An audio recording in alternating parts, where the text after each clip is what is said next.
Samtang sa laing balita, Christian Muslim traders nga naligsan sa operasyon usa sa mga gitanaw sa kapulisan sa Lapu-Lapu nga motibo sa pagpusil patay sa konsultant nga nangulikta sa mga manindahay. Brigadang Alan Tangkawan, i-brigada mo!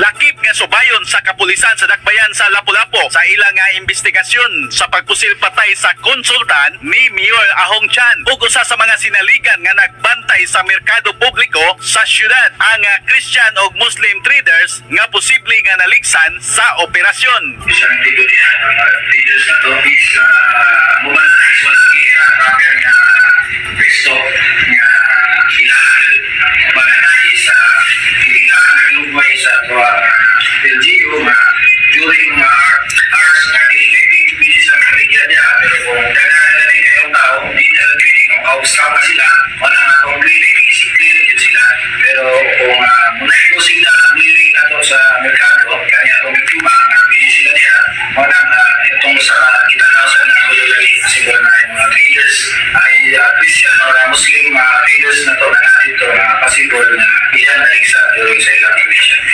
Kagabi nanikay kung ang biktima yung buha kauban na si bagong nag-implement na ang butante na lang sa Lapu-Lapu ang pwedeng maligyan sa merkado sa dinig Lapu-Lapu pasibulan ni anin kami yung maligyan. Pag-recline na ito ang Lapu-Lapu siguro.